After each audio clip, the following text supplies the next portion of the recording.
Wow. One of the people at CNN said that was the greatest debate performance I've ever witnessed. And then 2 days later, they didn't talk about that. They just said he was bad. This was a coup of a president of the United States. He didn't want to leave, and they said we can do it the nice Yeah. way or we can do it the No. hard way. Yeah. Not, I mean, they just took him out back behind the shed and basically shot him. Oh, what they did Biden. with this guy, So and I'm no yeah. fan of his, and he was a horrible president, the worst president in history. And one of the reasons he was so bad, first of all, the Israeli attack would have never happened. Russia would never have attacked Ukraine, and we'd have no inflation. And we wouldn't have had the Afghanistan mess, if you think of it, Well, and we wouldn't have had yeah. Afghanistan. But we think of it, Well, yeah. you take a few of those events away, and we have a different world. We would also have No, no no, you're yeah. inflation was caused by oil. Yeah, no, no. I think you're making an excellent point here, which is that when other countries can, that are, are thinking about invading or doing bad things, when they're thinking about that, they're thinking about, okay, what's the American president going to do, and do they fear the American president, or is there someone they do not respect or and do not fear? And I think they would they rightfully be. I mean, look at that the footage of the assassination. They're like, okay, uh, President Trump is like, don't mess with me. I mean, that's like, but whereas I think people are not going to be, and they obviously have not been at all intimidated by Biden, and they certainly will not be intimidated by Kamala. And you have to really think of that in the context of global security. That if the American president is someone that, like, evil dictators are scared of, that makes a huge difference to the security of the world. So I had a good relationship with Putin, despite the Russia hoax that lasted for over 2 years. Just a hoax created by Hillary Clinton and Adam Shifty Schiff, some just bad people, just sick people. I know Putin very well. I got along with him very well. He respected me, and it's just one of those things. And we would talk a lot about Ukraine. It was the apple of his eye. But I said, don't ever do it. Don't ever do it. I shut down Nord Stream 2. That was the big oil pipeline, the biggest, I think, the biggest pipeline in the world going all over Europe. I shut it down. He actually said to me one time, he said, if you're my friend, I'd hate to see you as an enemy. I shut down his pipeline, the biggest pipeline. They were looking at that to Yeah, fund. And this pathetic president gets in there.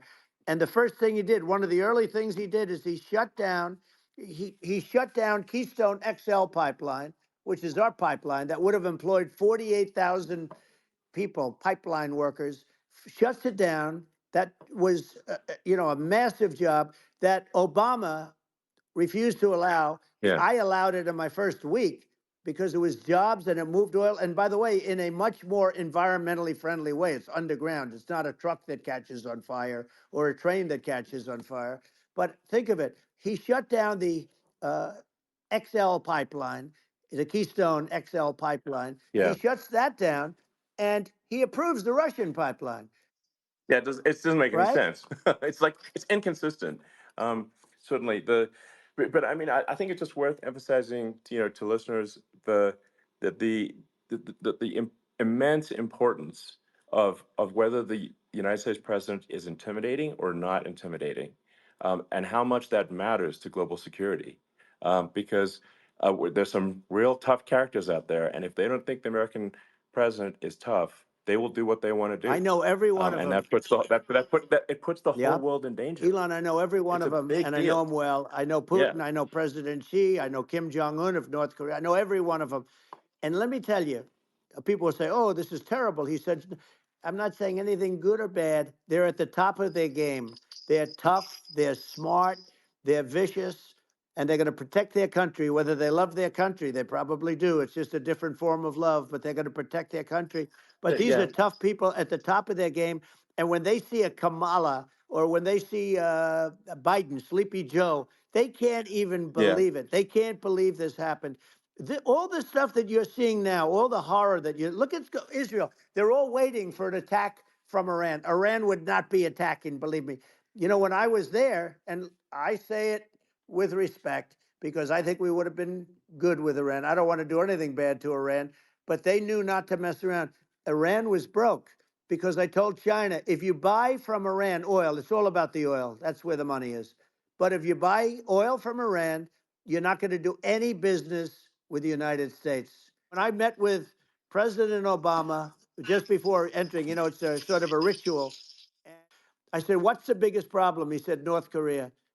I had that problem worked out very quickly. It was nasty at the beginning with Rocket Man and all the different things, Yeah. but all of a sudden I Those got a some those call. those some Oh, those were some epic tweets, by the way. yeah, they Those were were no, like they were epic. absolutely. Everything he said that he has a And- red button on his desk. I said, I have a red button on my desk too, but my red button is much bigger, and my red button works. I got along with him great. We were yeah, in no danger. But yeah. President Obama, It's President because Obama thought they we were going to respond. end up in Yeah, a nuclear war with him. And let me tell you, he's yeah. got a It's not lot of true. nuclear Yeah, stuff too. He's exactly. got plenty of nuclear. Russia and China together.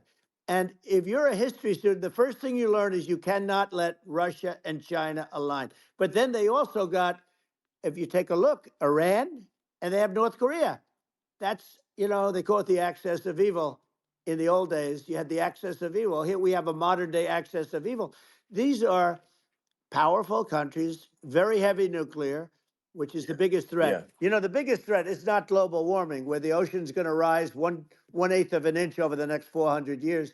And you'll have more oceanfront property, right? The biggest threat is not that. The biggest threat is nuclear warming, because we have 5 countries well, now that yeah. have significant nuclear power, and we have to not allow anything to happen with stupid people like Biden.